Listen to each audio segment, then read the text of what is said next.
السلام عليكم. أهلا بكم في فيديو جديد من دورة تعلم تابلو. إن شاء الله الفيديو بتاع النهاردة هيركز أكتر على السيتس أو المجموعات، وهتعلم إن شاء الله إزاي نستخدمها وإمتى نستخدمها.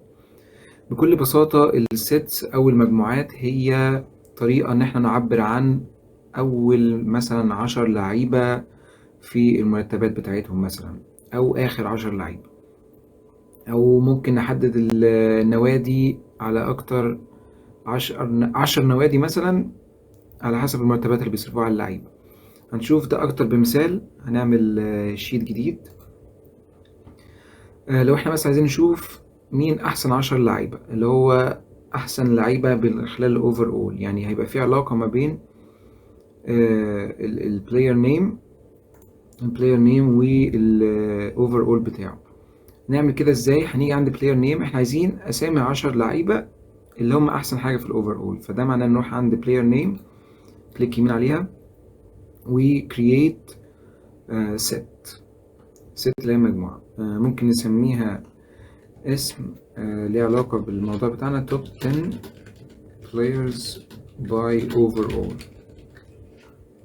نعمل كده ازاي؟ نيجي هنا عند التاب بتاع توب، نختار باي فيلد، وهو هنا طبعا مختار لنا اوريدي توب 10. ممكن طبعا نعدل ال 10 دي ونحطها اي رقم احنا عايزينه، وبالمنظر ده ان احنا نختار current value 10، بس احنا مش هنعمل كده دلوقتي، يعني احنا محتاجين اول 10 بس. وهو نفسه هنا بيقول لك باي ايه، يعني انت عايزه يكون موضوع مربوط بالايج ولا بالهايت ولا بالدريبلينج ولا بالبوتنشال، اي حاجه زي كده. فاحنا طبعا هنختار حاجه منطقيه شويه وهي الاوفر اول. نختار هنا افريج، لان كل انتري يعتبر معتمد على نفسها، اللي هو اللاعب والاوفر اول بتاعه، فاحنا مش محتاجين نجمع يعني نعمل سامينج لكل اللعيبه، احنا بس عايزين كل واحد لوحده يعني. وبس كده. اوكي، هيعمل لنا فيلد جديد او دايمنشن جديد اسمه top 10 players by overall. لو خدنا ده هنا في الكولومز وخدنا، عايزين بقى ناس، يعني هو هنا الدايمنشن او الكولوم ده يحتوي على اسامي احسن 10 لعيبه في الاوفر اول. عايزين بقى نرسمه مع حاجه تانية. نرسمه ازاي؟ مثلا نرسمه مع الاوفر اول نفسه، بحيث نعرف الاوفر اول بتاعهم كام ونشوف اساميهم ايه. هو طبعا هنا ليه هو عامل 2 عمود، واحد اسمه ان وواحد اسمه اوت؟ لان احنا ما حددناش لتابلو ان هو في الكولوم ده او الدايمنشن ده هو يحدد بس ال10 لعيبه اللي موجودين في الست. فنعمل ايه؟ هنكليك يمين ونختار show members in set. طبعا show in و out يعني معنى كده هيظهر كل حاجه، هيظهر كل اللي في الكولوم الاساسي اللي هو البلاير نيم اصلا الاساسي. لكن show members in set هيظهر ال10 لعيبه فقط. زي ما شايفين اهو، اختار احسن 10 لعيبه على حسب الاوفر اول بتاعهم. طبعا المركز الاول ليونيل ميسي 93، روبرت ليفاندوفسكي 92، نيمار 91، مبابي، دي بروين، اوبلاك، كريستيانو رونالدو، انجولو كانتي، تريشتيجن، نوير. ممكن نعمل حاجة تانية، مثلا نظهر أكتر 10 نوادي مثلا بيصرفوا على اللعيبة بتاعتهم. نعمل كده ازاي؟ برضو فكرة مشابهة. لو عملنا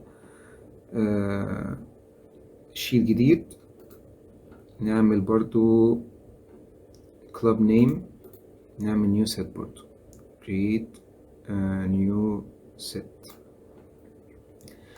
تشوف توب برضو باي فيلد توب 10 باي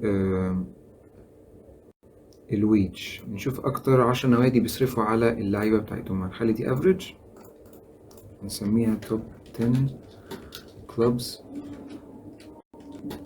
by wages spent. اوكي، نفس الكلام برضو هناخد دي هنا ونخليها show members and set بس، ونشوف الويجز نفسها. هيظهر لنا أكتر 10 نوادي بتصرف على اللعيبة بتاعتها مرتبات. المركز الأول ريال مدريد ب4,394,000، وبعديه مانشستر سيتي، بعديه مانشستر يونايتد، برشلونة وإلى آخره. بس ده هيبقى فيديو صغير للأشكال المختلفة للسيتس. كنت حابب بس نتكلم عنها بشكل بسيط، وهي ميزة كويسة جدا إن أنت تشوف توب بستخدمها أكتر حاجة، يعني أشوف أول 10 أو أول 20 قيمة، وأقدر أقارن ما بينهم وما بين حاجات مختلفة. يعني ممكن برضو إن احنا بدل ما نقارن بس بالويج، يعني ممكن نقارنها بأي حاجة تانية احنا عايزينها، بالأوفر أول مثلا.